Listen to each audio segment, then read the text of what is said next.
नमस्कार, मैं राघवेंद्र पाल एक बार फिर से आप सबका स्वागत करता हूं। आज बारी है चैप्टर 8 की। हम सबको पता है कि मैं आप लोगों को स्पोकन इंग्लिश के जितने भी चैप्टर्स हैं जो मैंने तैयार की हैं नोट्स, उसको मैं एक एक चैप्टर को क्लियर करते चला जा रहा हूं। अगर आप स्टेप बाय स्टेप पूरे वीडियोज़ को देखते हो तो आप बहुत कुछ सीखोगे, ये मेरी गारंटी है। चलिए तो हम सीधे चलते हैं नोट्स की तरफ। आप सबको पता है ये नोट्स मैंने आपके लिए तैयार किए हैं। शानदार नोट्स हैं, इसमें सारे चैप्टर्स दिए हैं, बहुत सारे एग्जाम्पल दिए हैं। अगर आपको ये नोट्स चाहिए, आपके अपने पास पहुंच जाएं, आपके हाथों में पहुंच जाएं, तो आप नीचे डिस्क्रिप्शन में एक लिंक दिए, उस पर क्लिक करके खरीद भी सकते हो। आज हम लोग इसके चैप्टर नंबर 8 पे आ चुके हैं और चैप्टर नंबर 8 कह रहा है कि कंडीशनल सेंटेंसेस क्या होते हैं। कंडीशनल सेंटेंसेस की बात करें तो कंडीशनल सेंटेंसेस का मतलब जहाँ पर कंडीशन लगी हो, जहाँ पे एक कोई ना कोई एक शर्त लगी हो कि ऐसा करोगे तो ऐसा हो जाएगा, ऐसा करोगे तो ऐसा हो जाएगा, वो कंडीशनल सेंटेंस कहलाते हैं।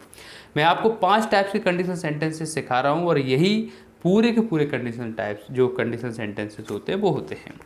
टाइप नंबर फर्स्ट स्टार्ट करते हैं। इफ़ के साथ अगर प्रेजेंट इंडेफिनिट लगा हो तो दूसरा फ्यूचर इंडेफिनिट में हमें हमेशा रखना है। आइडेंटिटी की बात करें तो गा गी गे पहले वाले में भी और डॉट डॉट डॉट गा गी गे दूसरे वाले में भी। जैसे एग्जाम्पल के तौर पे बहुत सारे क्वेश्चन आते हैं। जैसे मैंने बोला यदि वह मुझे बुलाएगा तो मैं ज़रूर आऊँगा, इसको बनाना है। तो हमने देखा यदि वह मुझे बुलाएगा, किस में लगी कंडीशन, पहले वाले में कंडीशन लगी है। तो जिसमें कंडीशन लगी है उसको प्रेजेंट इंडेफिनिट में हमें ले जाना है। तो आंसर होगा if he calls me. S लगा दिया कि नहीं, आई विल श्योरली कम, मैं ज़रूर आऊँगा। समझ गया कि नहीं। आगे बढ़ते हैं। वह जीत जाएगा यदि वह अच्छा खेलेगा। अब इसमें आप देख रहे हो कि सेकंड वाले में यदि लगा है, सेकंड वाले में कंडीशन लगी है, तो जिसमें कंडीशन लगी है उसको प्रेजेंट इंडेफिनिट में रखना है, ये आपको ध्यान रखना है। He will win if he plays well, तो सेकंड वाले को हमने प्रेजेंट इंडेफिनिट बना दिया, फर्स्ट वाले को हमने फ्यूचर इंडेफिनिट बना दिया। तो सीधा मतलब इफ़ के साथ प्रेजेंट इंडेफिनिट और दूसरा वाला फ्यूचर इंडेफिनिट। टाइप नंबर 2 बढ़ते हैं हम लोग के टाइप 2 यानी कि दूसरे टाइप का जो कंडीशनल सेंटेंस कैसा होता है। तो देखिए आपको ध्यान रखना है कि अगर इफ़ के साथ subject plus verb plus adjective not compulsory plus object, तो दूसरा subject plus board plus verb की फर्स्ट फॉर्म प्लस ऑब्जेक्ट, यानी कि अगर एक कोई ऐसा सेंटेंस आता है जिसमें पहले में हमें वर्ब लगाना है और दूसरे में हमें बोर्ड लगाना है, तो कंडीशनल सेंटेंस का टाइप 2 है। कैसे पहचानोगे हिंदी में? आइडेंटिटी की अगर हम बात करें तो आइडेंटिटी में पहले वाले सेंटेंस में होता होती होते और डॉट डॉट डॉट दूसरे वाले सेंटेंस में भी ता ती ते, यानी कि पहले में होता होती होते और दूसरे वाले में ता ती ते आता है। ठीक है, एग्जाम्पल से क्लियर करते हैं। यदि वह डॉक्टर होता तो वह बहुत पैसे कमाता। पहले वाले में होता आ गया और दूसरे वाले में ता आ गया, तो जो होता है उसको वर में ले जाना है। तो आंसर क्या होगा, if he were a doctor he would earn a lot of money. Clear, आगे बढ़ते हैं। नेक्स्ट हमारा है तुम मेरी जगह होते तो तुम्हें पता चलता। अब हमने देखा यदि तुम मेरी जगह होते मतलब कि कंडीशनल वाला सेंटेंस है, तो तुम्हें पता चलता, ये बिना कंडीशन वाला है, तो हम समझ गए कि इफ़ के साथ हमें वर लगाना है। तो if you were in place of me you would come to know, अगर आप मेरी जगह होते तो आपको पता चलता। क्लियर।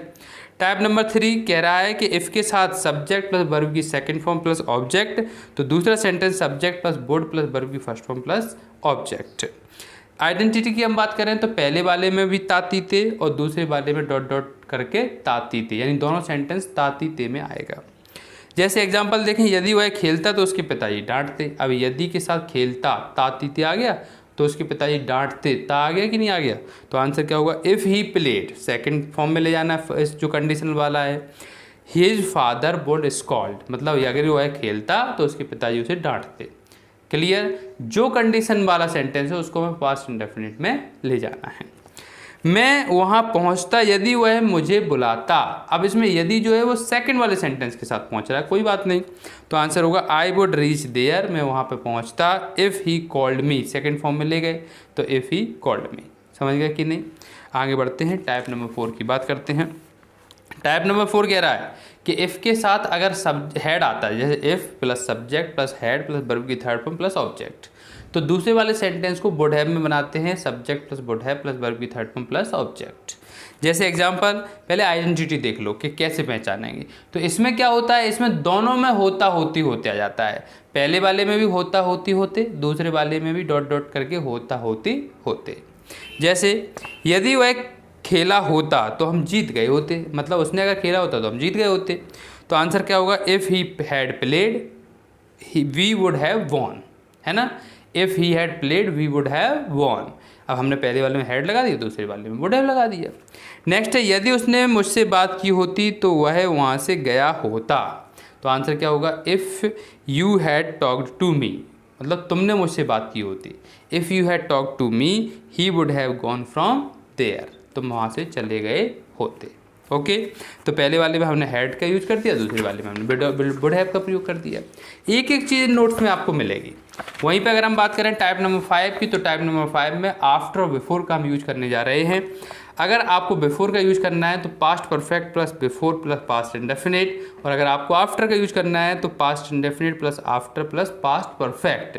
यानी कि पास्ट परफेक्ट पहले लगाया तो बिफोर का यूज, पास्ट परफेक्ट बाद में लगाया तो आफ्टर का यूज। जैसे पहला क्वेश्चन है, डॉक्टर के आने से पहले मरीज मर चुका था। तो डॉक्टर के आने से पहले आ गया कि नहीं, बिफोर का यूज करेंगे तो पहले पास्ट परफेक्ट लगाते हैं। तो the patient had died before the doctor came, past indefinite लगा दिया। नेक्स्ट है, मेरे पहुंचने से पहले रेलगाड़ी छूट चुकी थी। तो the train had left before I reached, मतलब मेरे पहुंचने से पहले रेलगाड़ी छूट चुकी थी। अगर हम आफ्टर की बात करें, मतलब बाद वाले जो सेंटेंस उनकी बात करें, तो मेरे जाने के बाद उसने खाना खाया। तो he ate food after I had gone. Okay, वहीं पे उसके जाने के बाद मैंने भोजन पकाया। तो I cooked food after he had come. Okay, तो इस तरह से हम लोग सेंटेंस बहुत सारे बता सकते हैं और बना भी सकते हैं। तो अब मिलता हूँ मैं नेक्स्ट वीडियो में, जो हमारा चैप्टर नंबर 9 होगा। Thank you very much, thanks a lot.